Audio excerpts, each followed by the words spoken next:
Coming up this week on the Course of Life podcast, another great week on Hawaii for golf in paradise, where our boy Kevin Na was walking in putts left and right. We get into that and much more in golf. Plus, what we're tuned into outside of sports includes a really cool throwback vibe from the 90s for our music lovers out there. And this week's guest is a great music voice as well. You hear him on iHeartRadio and the iconic Z100 in New York City. It's Maxwell joining us to talk music, radio, some of his most notable interviews, and a whole lot more. Plus, we're finishing with some NFL playoff talk and our January diet updates. All of it brought to you by our friends at Active Body. And Mike, I know it's an uphill climb to get you to do any sort of exercise, but what if I told you that the Active 5 unit has workouts that you could do while you're sitting down? That just makes it all the more appealing. Exactly. Yeah, there's a workout for every part of your body on the Active 5 unit, and that's what's great about Active Body. I use it for 5 to 10 minutes a day. There are workouts that have you involved in standing up and stretching in all directions, and there's some where you're just using the force of your arm and leg muscles. You can even do them sitting down to create a quick workout environment for yourself. It's portable, it's on the go. It's the Active 5 unit. Our promo code with Active Body is COL for 20% off. Again, COL for 20% off the Active 5 unit at activebody.com.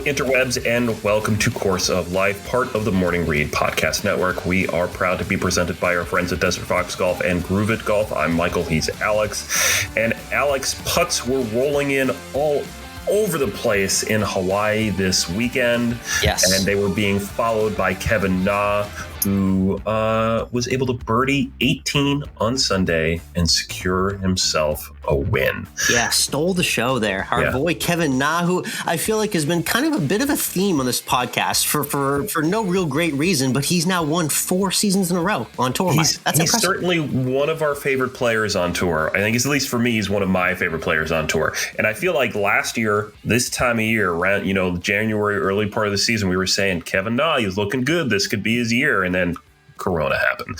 I know. I'm going to say it again. He's looking good. This could be his year. And I feel like we always say it like a month or so before a major. So I get that little tick in my brain thinking I should bet him at 150 to 1 to win like the Masters or something like that. And that never comes to fruition. But nonetheless, Kevin Na gets it done for his 5th tour victory. Just an incredibly consistent mark over the last few years for him. It's great to see him walking in putts. And the one thought that I'm left with as golf media kind of talks about this victory, Mike, is how about Kevin Na in a Ryder Cup or President's Cup soon? That has not happened in his entire career at the age of 37 now. He could be a good value add to a Team USA soon. Yeah, I feel like this is the year that you put him on the team. He's obviously got his game going in the right direction, winning the last couple of years on tour. He's been on tour for 18 years. He said it himself during the interview in the 18th green. He's been doing this for 18 years. It's finally all starting to click and get together for him. And he's playing pretty well. He's figured it out. So yeah, I think his energy, and especially once he gets that ball rolling, guys are going to feed off him. I mean, we saw what Tiger did with Kevin Na at the Players a couple of years ago. So this is right. It was a nice moment there. Yeah, he can help lift the team up, and I think help provide a lot of positivity to the team as well. Yeah, he came in as a bit of a spoiler this weekend because we had some pretty impressive picks. I'm at Twitter at Course of Life 1 and you're at MWRINC. You hopped in to the betting pool starting this past week. And you've got a couple guys that were sniffing around the lead heading into Sunday in Webb Simpson and Colin Morikawa, and none of them could just get the finish they needed to on Sunday to help you over the top. Yeah, when we got into Friday night, Saturday morning, it was looking pretty good for kind of all our picks there, and just didn't turn into it. Webb Simpson, though, still top 5 finish. He's always there. It's just disgusting how many top 5 and 10 paychecks he's had in the last 6 to 12 months. The guy is just an ATM right now. He's taking over Kuchar's title of the ATM of the PGA Tour, I think. I mean, the Webb Simpson right now, he's always a bridesmaid, never a bride. Yes, indeed. So he came up short. Morikawa came up a few short as well. Impressive weeks for them. Nice week for Kevin Na. A couple other things we want to get to because we love profiling the rest of golf. You know, we talk to a lot of journeymen and guys that are just trying to make it and get certain status on certain tours and work their way up to the tour. So we have to highlight a couple stories. The first one being a Monday qualifier. Our friend Ryan French at Monday Qualifier Info on Twitter loves this. It was Nick Hardy this week, Mike.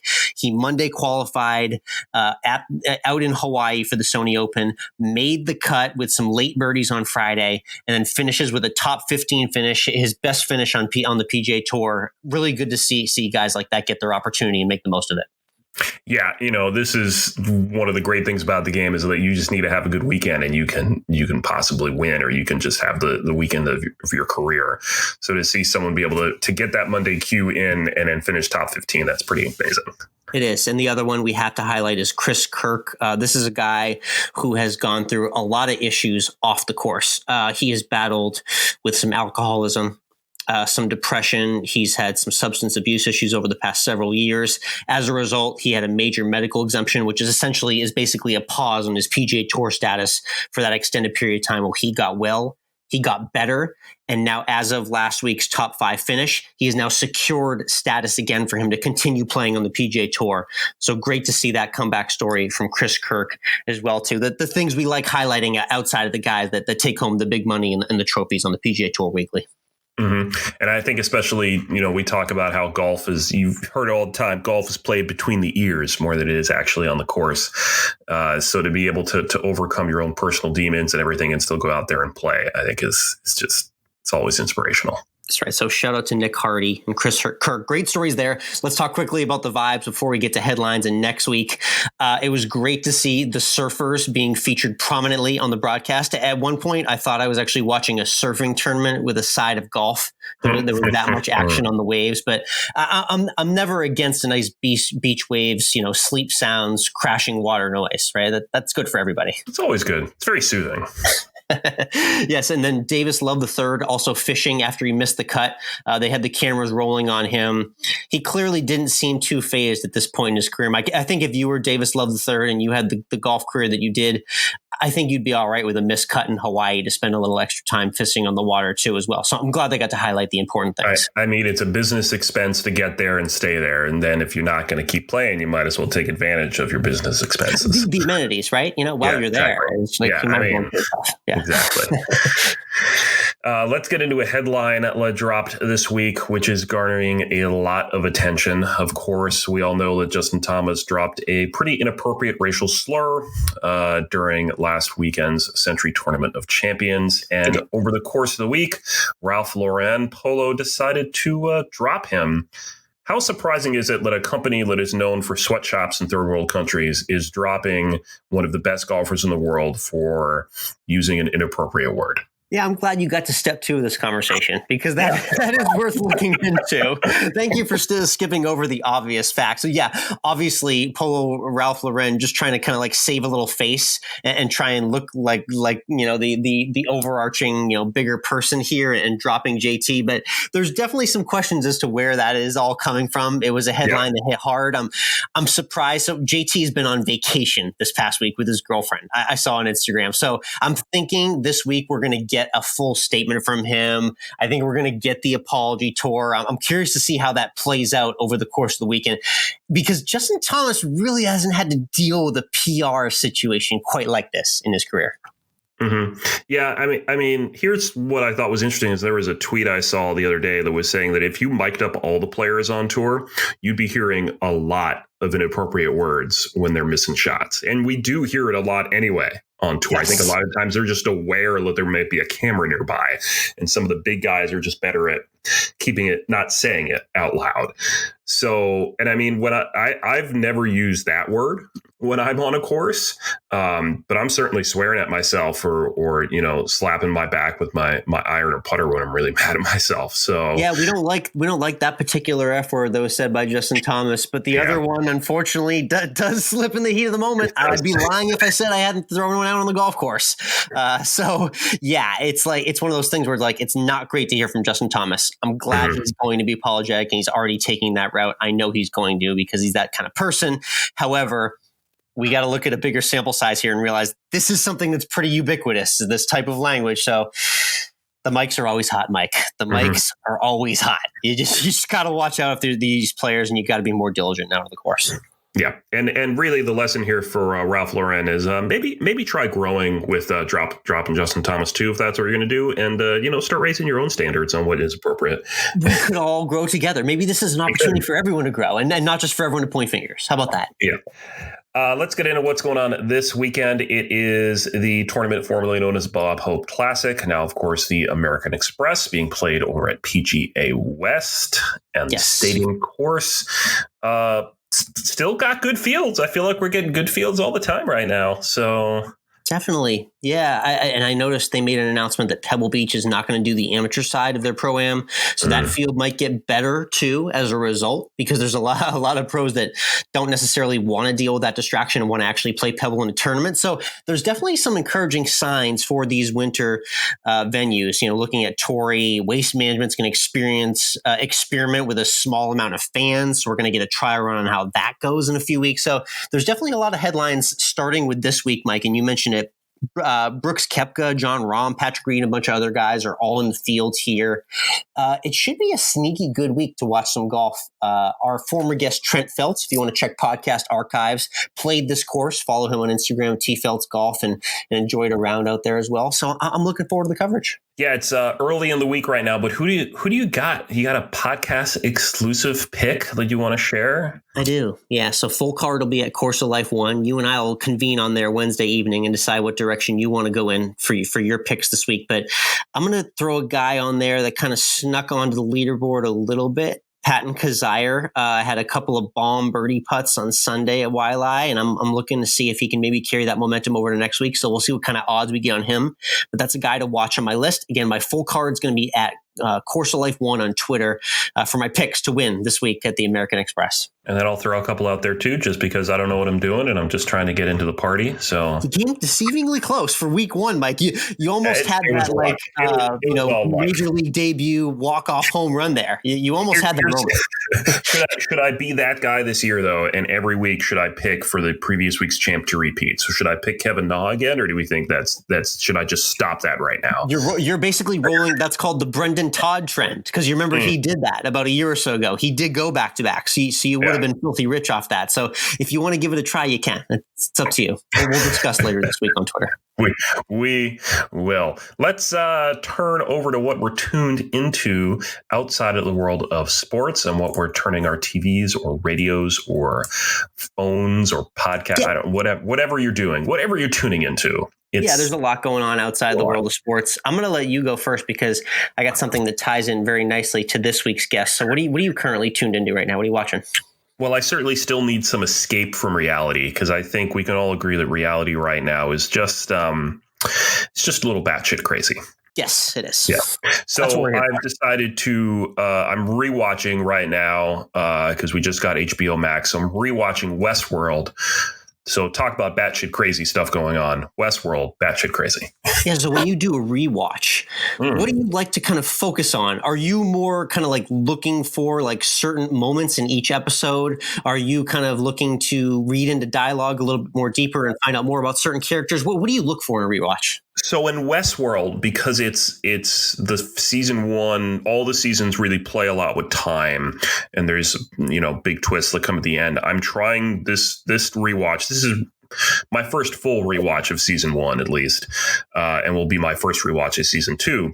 Is to try to really pick up the hints of the giveaways, because they're dropped there throughout, and so to find those, which we actually just discovered when we watched this last episode. We watched episode 8, I think it was, just recently, of 10 episodes, to pick something up and go like, hey, that was a huge giveaway that none of us noticed. So like that, keeping the brain sharp. You're a step ahead of everyone else. What you got? I know there's something coming up this week that made you turn back to something from the 90s. There is. It's that reality that we're talking about. Fortunately, I'm thinking, and hopefully there's a little bit of unity coming from this upcoming week for everyone, no matter where you sit. We do have that inauguration event this Wednesday that's obviously going to be very talked about and very much in the news. But one headline that I gleaned from this, which is extremely exciting, and I know a lot of people can get on board with, if you grew up in the 90s or you love 90s music or you just love that late 90s pop feel, look no further than Wednesday's inauguration. A favorite band of mine, Mike. I sent you the music video before we hopped on.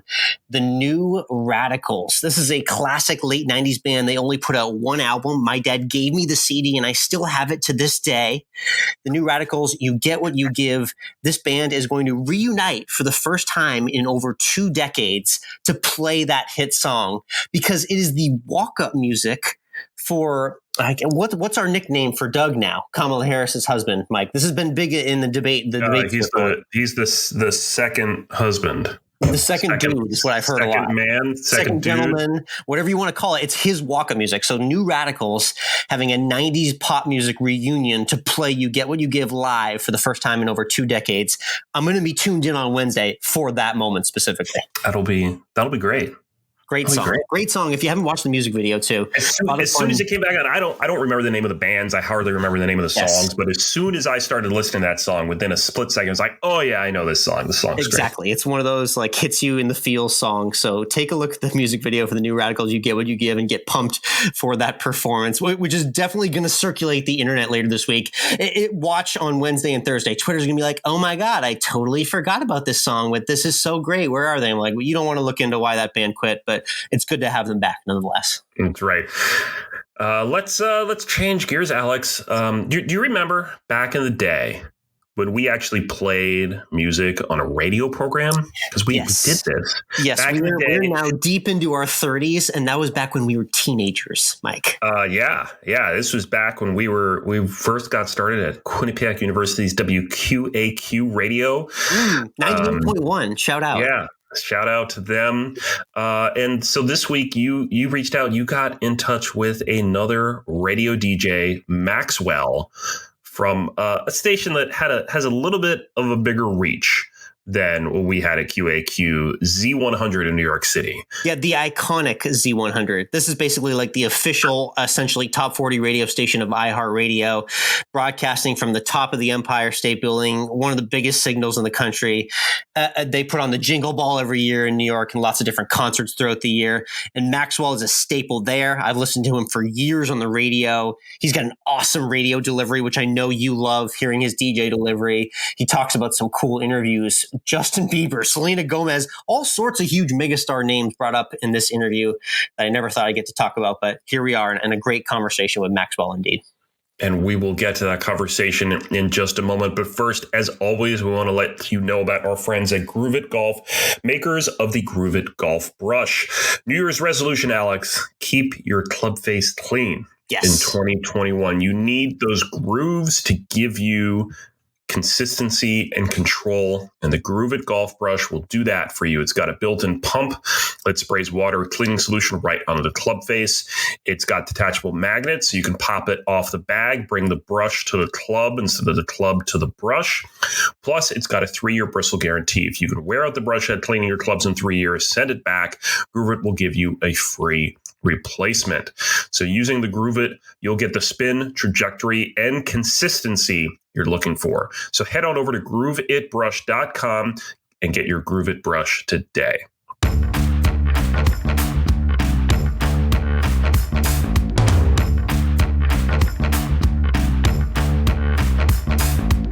Next up from New York City, we've got a voice who a lot of you out there will definitely recognize. He's a radio DJ and personality that can be heard around the world on the iconic Z100 and iHeartRadio broadcasts all over the place. It's Maxwell joining the Course of Life. Maxwell, how are we doing today? What's up, Alex? That's kind of cool to hear all those things that I do, because I'm just like a regular ass dude.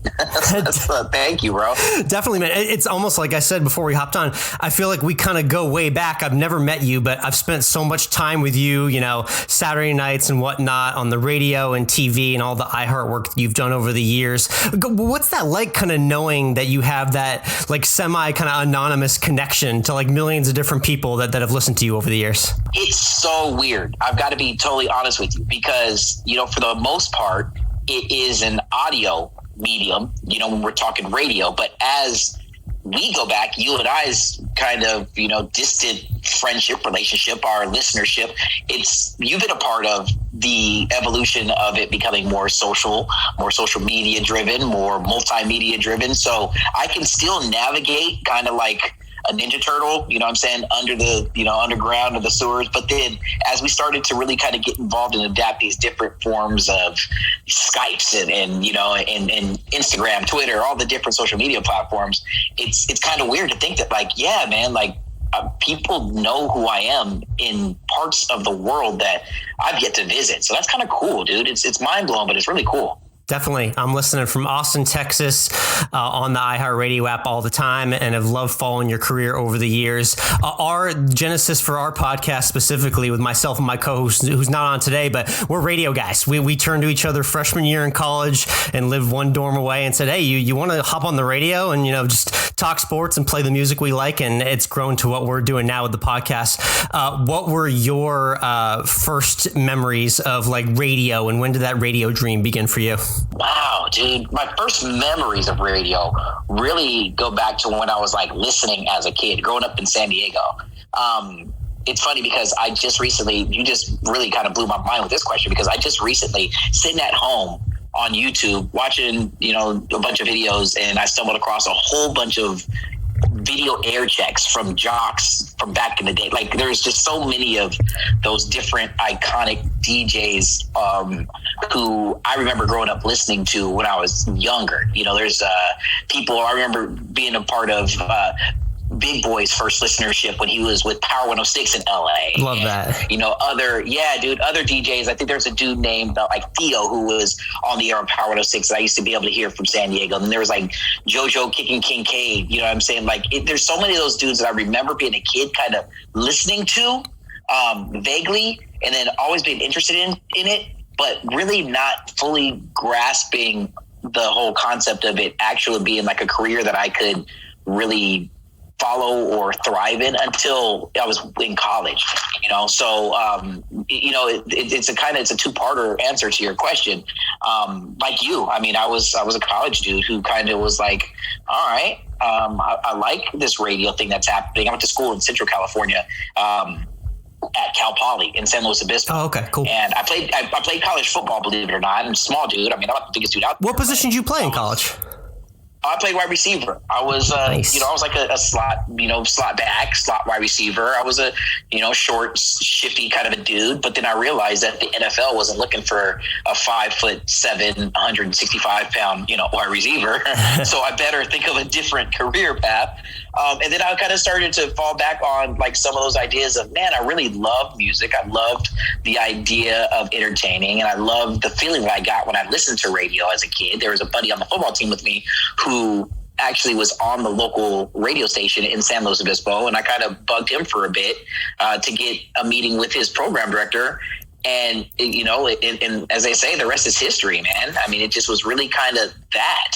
Listening was, as a kid, being infatuated by the idea of making people move, and then just kind of having that carry through to when I was actually able to hop on the mic for the first time on a commercial radio station in San Luis Obispo, California, some 20 years later. Very cool. Awesome path. Let's talk about kind of that path in radio and how that works.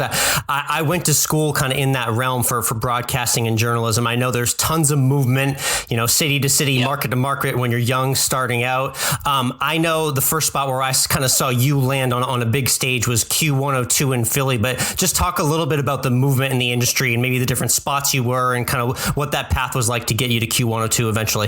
Yeah, that was really that was big for me. So I did start radio, like I said, in San Luis Obispo, California. I don't even know if there was a market size. You know what I mean? Yeah. Like, it just really was like the opportunity to get my start there. And from there, I was on the radio there for like, I think 2 years. I started at a station, the call letters at the time, I think was, or they were KWWV. And I was like the night jock on the station. And I moved, as they say, like in the business, doing air quotes here, like across the street to the competition radio station shortly thereafter to host mornings on a top 40 station, KSLY, Slide 96. So I did mornings there for a little bit. And I think it was when I went to a morning show boot camp. I don't know if you've heard of the conference. It's something that I think has really gone virtual now since we're in this crazy COVID world. But at the time, you know, it was a conference that happened where morning show people and personalities would, you know, get together annually and just kind of have this 3-day conference. So I took the leap and I took a drive down the coast and was down in LA at the Beverly. I'm never going to forget this, man, the Beverly Hotel. And during one of the cocktail hours, I had a CD, like an air check, you know, highlight CD that I had when CDs were a thing that I was going to bring to my uncle because I was crashing at his place while I was going to this conference. But at the cocktail, you know, the hour that we had during this morning show boot camp, I met Mike Kaplan, who was a program director at the time for B97 in New Orleans. And we were just hanging out, talking, and he was like, yo, like, you don't have any stuff, any audio or anything, right? You know, I don't know who you are, but, you know, what's the deal? I'm thinking about starting a new morning show in New Orleans. So I ran to my car. I grabbed the CD that I was supposed to give to my uncle. It's like, I got the CD right here for you, actually, Mike. Thanks. Yeah, like, really, it was like one of those kind of things. It was really random.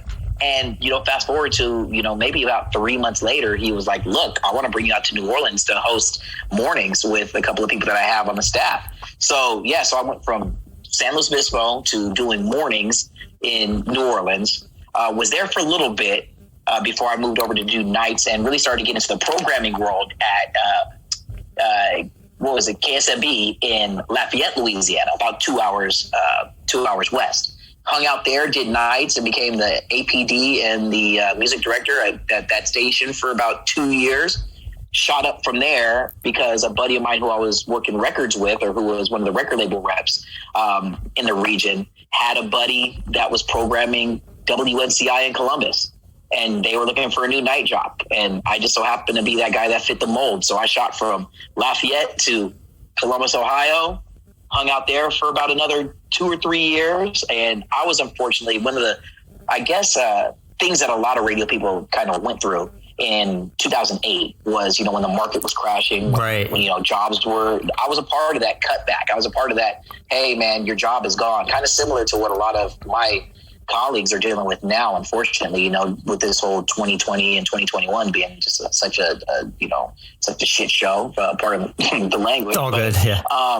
I landed, I was on the beach for about, you know, I was chilling for, you know, a good like 7 or 8 months, collecting unemployment and working locally in Columbus, Ohio, just with the news stations and really starting to kind of do a little bit more in front of the camera stuff as a news reporter or as kind of like an entertainment reporter for some of the local news stations and some of the local, just because I had such a firm grip on the pop culture scene in Columbus, Ohio.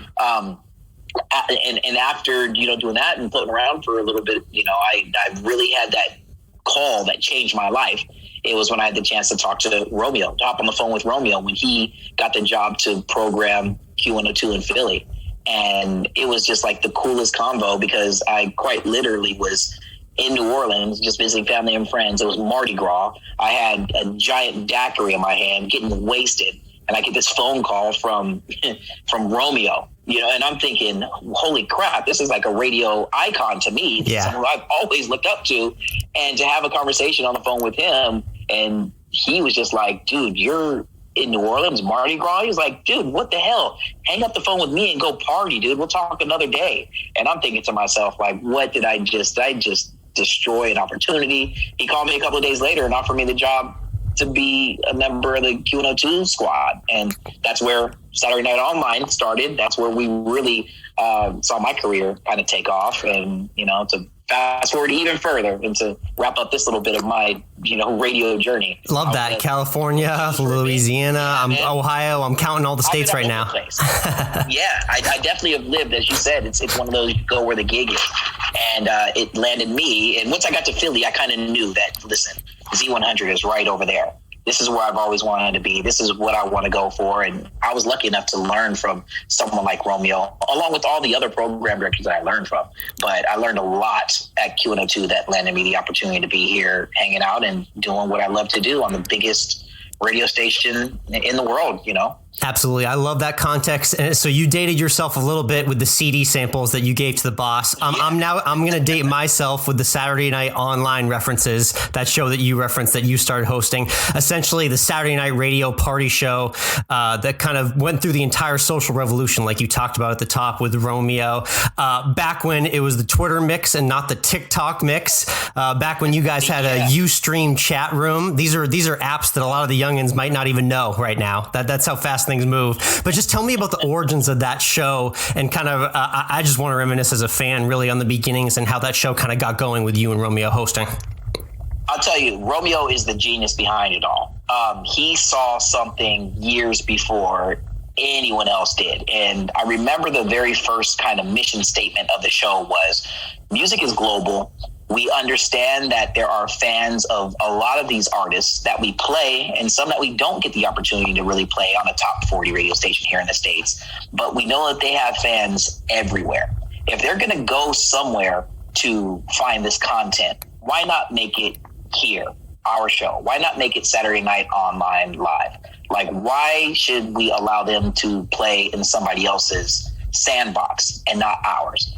For the direct connect access to the artists, for the opportunity to hear, their favorite up and coming artist song on a radio station and not just on some sort of a streaming platform, for us to be able to do in real time, like you said, when we're doing Twitter mixes, it's like, hey, how do we utilize these platforms and connect with these fans globally and allow them to come and be a part of our party instead of searching somewhere else? We wanted to, create a one-stop shop for everything that these fans were yearning for from their favorite celebs. And that was what it was. So I was just fortunate to be a part of the beginning stages of all that. I mean, I remember we used to have a light bright map on the wall where we would plug in the little, little pins, push pins, when we got a new city that was going to be picking up the radio show as, a syndication partner.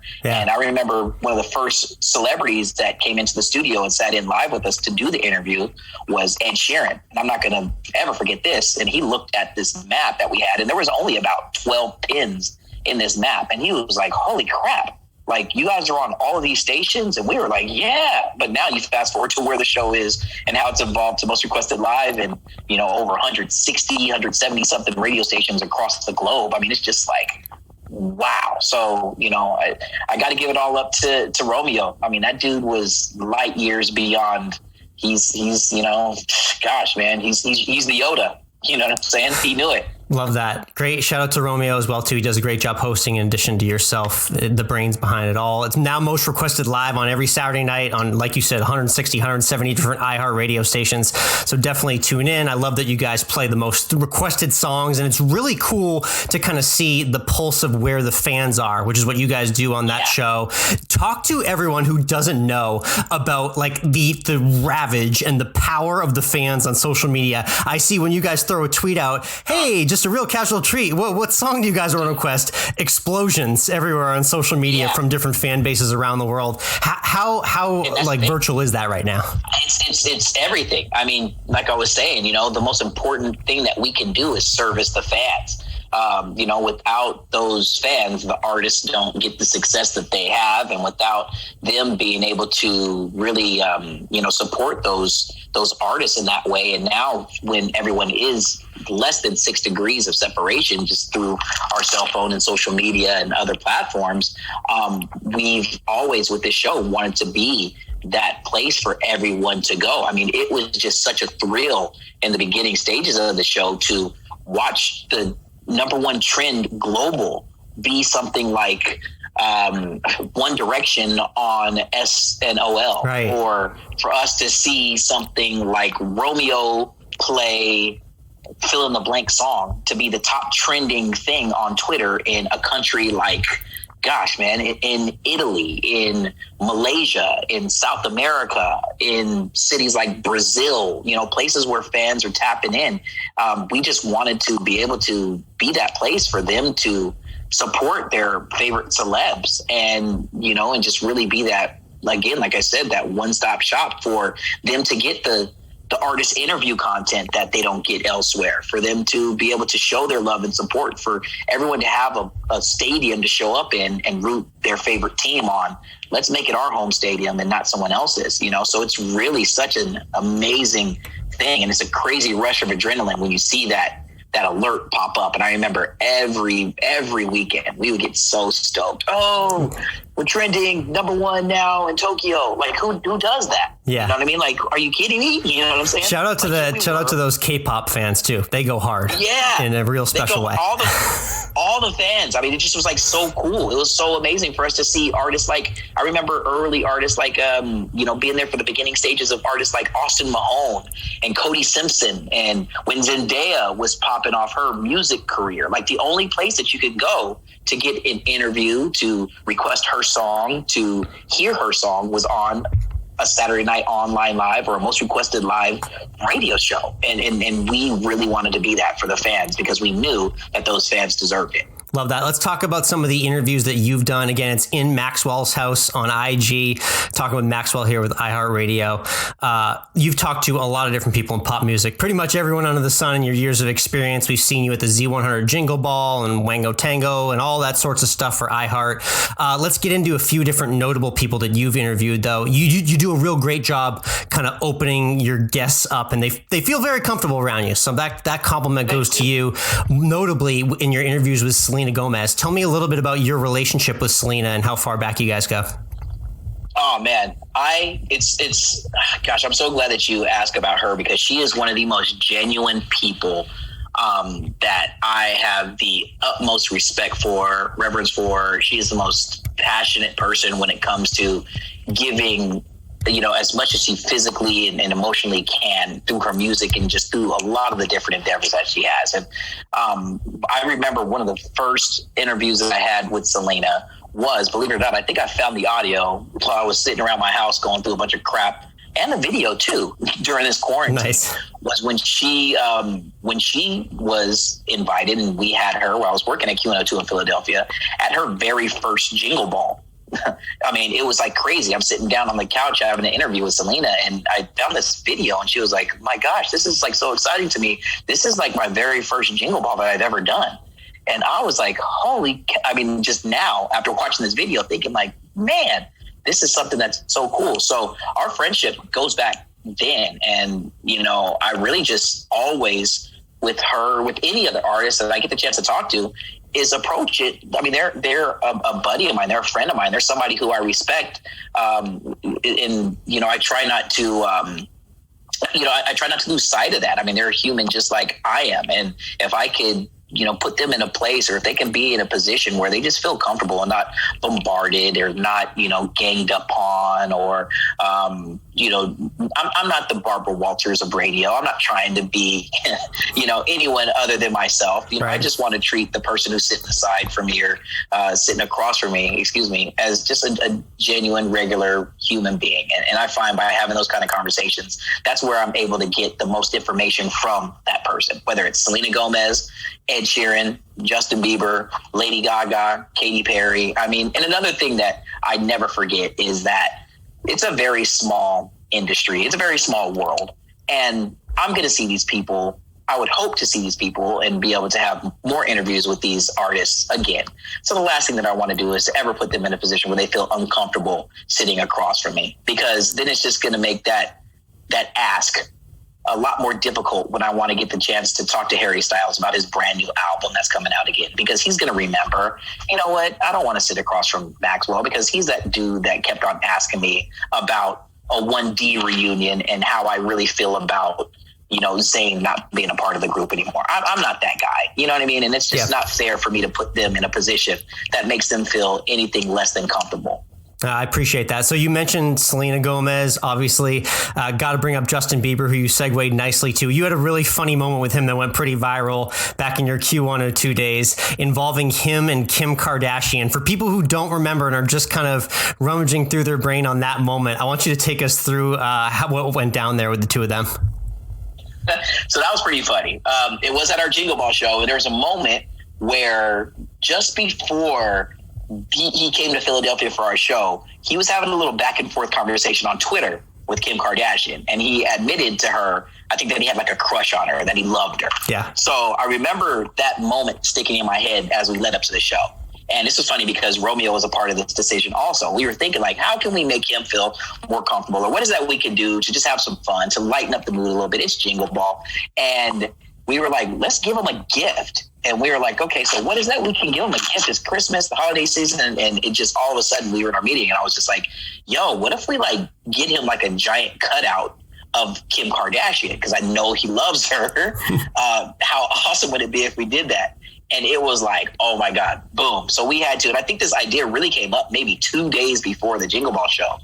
And we were scrounging around to try to find someone who could print a 5 foot something tall, Kim Kardashian picture that we could wrap up and give to him. So yeah, at the show, after the interview kind of was wrapping up, I was, presenting him just a nice little gift, and he unwrapped a big giant Kim Kardashian. And and it's funny that you mentioned that, because to this day, he hasn't forgotten. I've talked to him several times since then, and he doesn't forget it. He's never forgotten. I'm glad. Good. Joke about it. Yeah. I mean, a lot of those kind of things happen with me where it's like, I had another instance, and we had another really fun interview when One Direction was making their first promo run throughout the United States. And I chose to do my interview with them with puppies.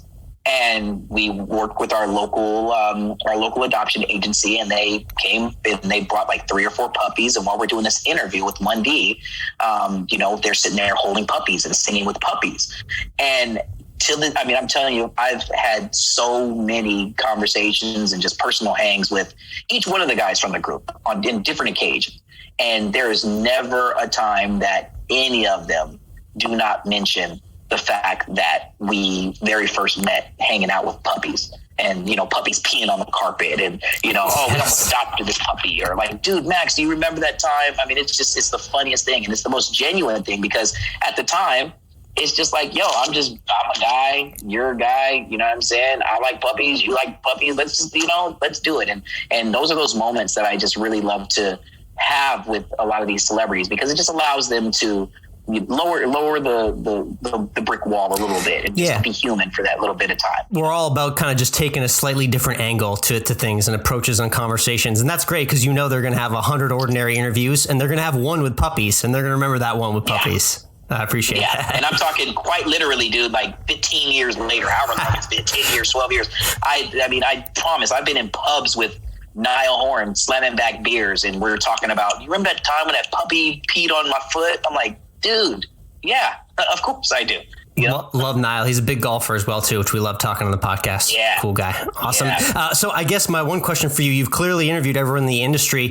Give us a little teaser to maybe, is there a name that's flying a little under the radar right now, or someone that you've had a conversation with recently who you got to kind of put on more people's radar in the pop music scene right now?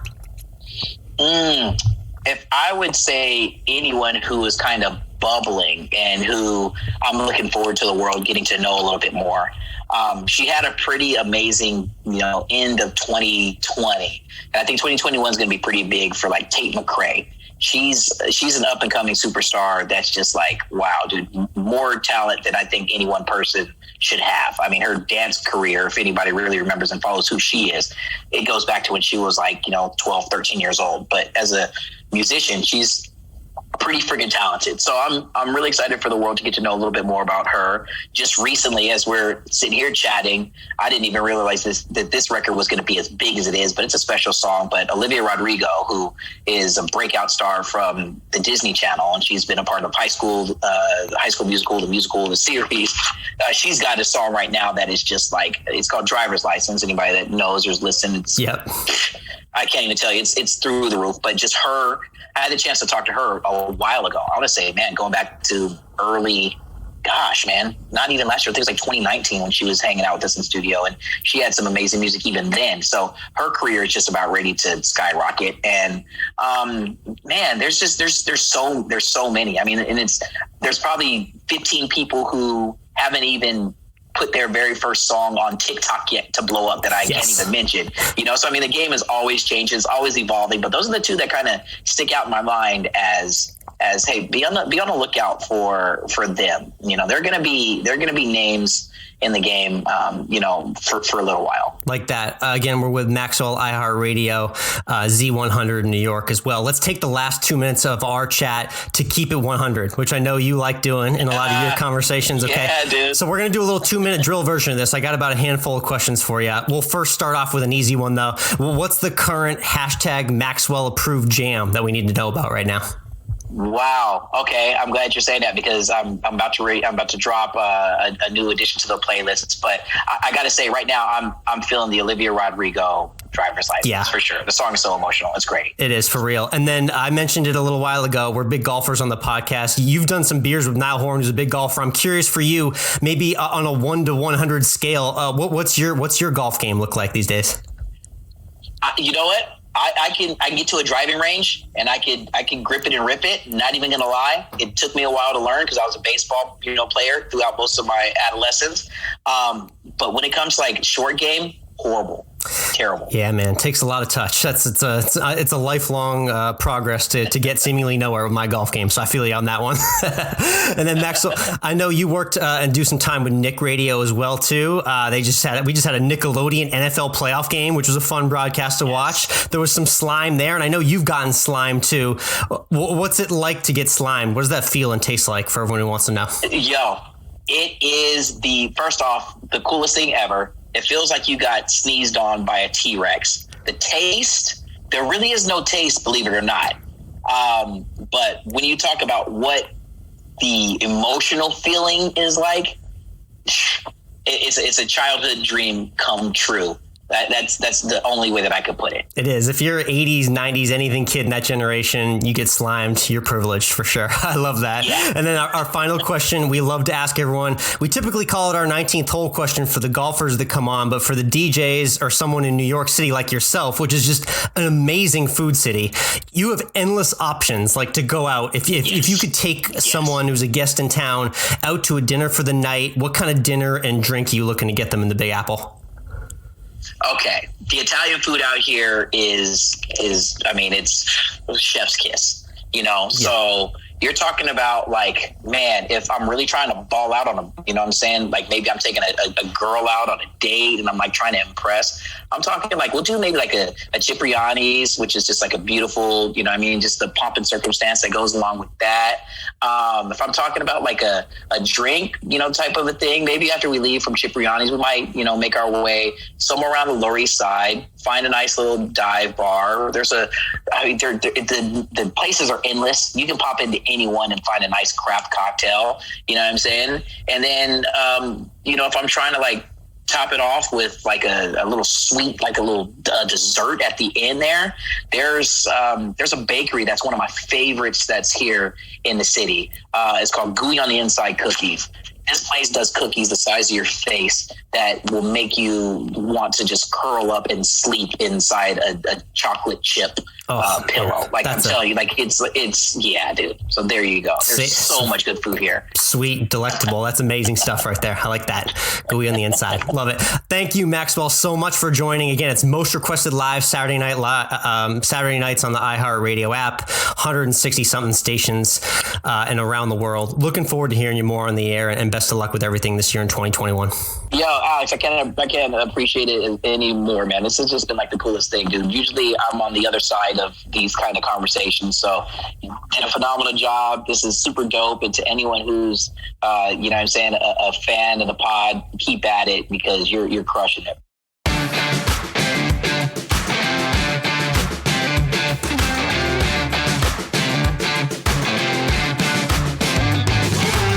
That interview with Maxwell from Z100 is brought to you by Desert Fox Golf, the makers of the Phone Caddy. The Phone Caddy is a one-of-a-kind fold holder for golfers designed to mount right onto the golf cart.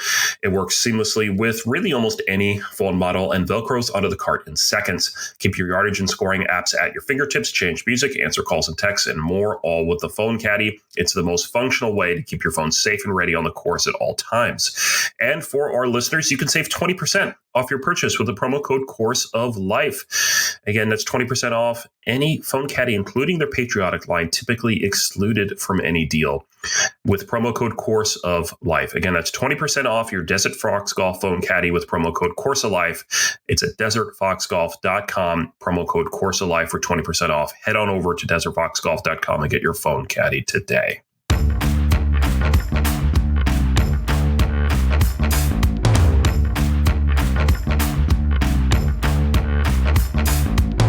And we're back. Great interview there with Maxwell. Love his energy on the radio. I think I'll let you in a little secret here. I'm sure Alex will agree with me. It's hard to have high energy on the radio all the time. It is. And even before we record, it's sip of coffee, deep breath, lock in, and for him to do that, night in, night out on Z and all the events he does on camera now as well, too, creating new content in quarantine. It's a busy schedule for Maxwell indeed, but love how he puts it all together and looking forward to doing more with him and Z100 and the whole iHeart crew. And our podcast, by the way, is available on iHeartRadio. So if you're listening right now for the first time, you can go over to the iHeartRadio app and listen there. You can save, subscribe, look at all our archived episodes as well. So check us out on iHeartRadio during commercial breaks with Maxwell and Z100. Love it. Make sure to rate us and subscribe on whatever podcast app you use. But iHeartRadio, theirs is pretty good. It's pretty good. It is #1 podcast.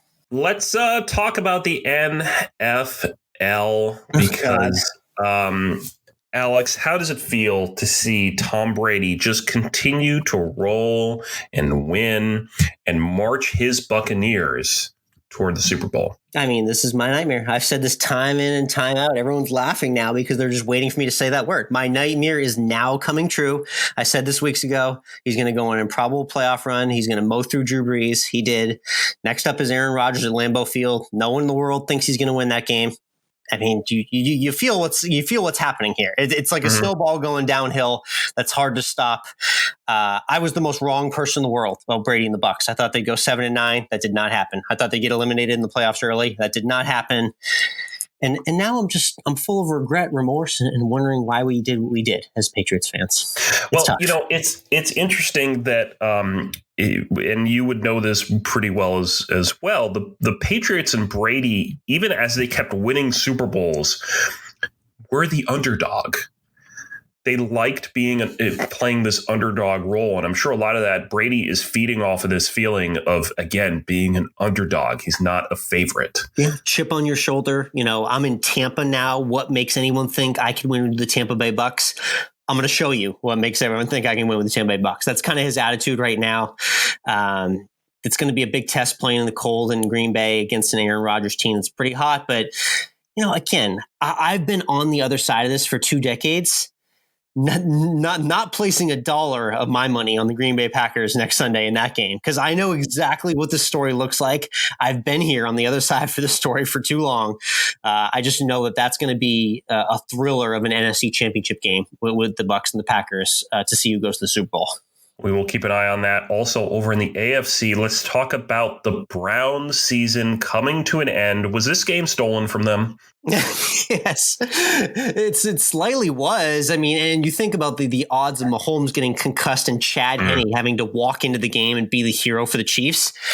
To quote the Kevin Garnett quote from winning the Celtics championship, anything is possible. They're already printing the shirts there in Kansas City. It was quite a miracle for Henne to come through and get that victory for the Chiefs. And now Mahomes' status up in the air for this coming weekend as the Chiefs are going to play against the Buffalo Bills back into the conference championship game for the first time in almost 3 decades. Your thoughts on Bills Mafia making it to the Final Four? Oh, I'm all in on Buffalo right now. I'm all in on Buffalo because what would be better than a Buffalo versus Brady Super Bowl?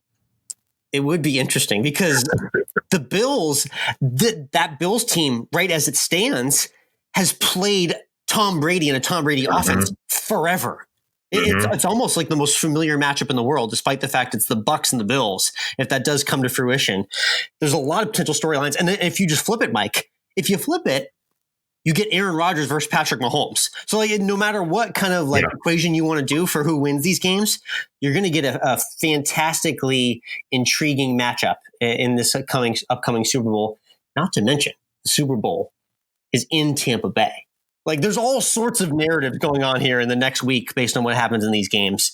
So I'm pissed. I'm in the position I'm in as a Patriots fan, but there's a lot to be excited about as an NFL fan right now. Remind me, no team in the current era where the Super Bowl has been played at a quote unquote neutral site, no team has played in their home city for the Super Bowl. Correct. Right? Yeah. No, it hasn't happened. It's been at least 4 or 5 decades. So it's definitely newfound territory. And especially in this type of year, too, they're going to sell some sort of tickets to Super Bowl, probably about the same capacity they've had at Bucs games, which is in the area of maybe 8,000 to 10,000 people or so. So a limited crowd there. It's going to be a very different vibe for the next few weeks, even as we go into these championship weekend games. But storylines galore in the NFL. Crazy times. Going to be interesting. We'll keep an eye on it. Let's hashtag AlwaysEndWithFood. Yeah, let's do it. Brought to you by our friends at Saucy. Promo code Course of Life to get $5 off your first delivery. Mike, we had a couple of other people use the promo code for Saucy as well too, so we want to shout them out again. $5 off your purchase. 13 major cities and growing. They deliver beer, wine, snacks, ice, mixers, everything to you, so you can stay at home and get that delivered safely. Promo code Course of Life, Saucy. January diet, Mike, where are we at? How is your it's more so meal prep, meal planning going for you at this point? We're halfway through the month. Yeah, the diet's going pretty well. It's amazing how quickly you can lose weight when you just stop getting bacon, egg, and cheese sandwiches at Dunkin' Donuts every morning. Yes, it is amazing, isn't it? You just take simple things out of your diet that you love to eat, and you start losing weight and feeling better. It's a really annoying part of science, isn't it? I don't know if I'm feeling better. I'm pretty hungry all the time right now, but it's a different kind of grog in your stomach too. The growls, they just feel a little bit different. They're still there, definitely. Like, I miss that nighttime snack. It's nice to have the nighttime sweet. It's nice to have bread around a sandwich or just bread with a salad. The simple things that I miss without bread, but I'm holding strong. We got about 12-ish days to go once you guys hear this podcast. So it's the final steps right now. Sober January is getting tougher and tougher every year for me, but I think I'm going to make it through. It's all TBD though. Let's see what happens this weekend with Tom Brady. That might drive me over the edge. Yeah, I'm surprised that I think a lot of people ended sober January back on January 6th. So proud of you that you're still with it. They did. I made it through the sedition Wednesday. I've made it through. It could end up being something celebratory later this week, though. We'll see. We'll see how the calendar moves for us. But that's a wrap on this week's Course of Life. Another great episode coming to you next week. So for everyone out there, Michael and myself, have a good week.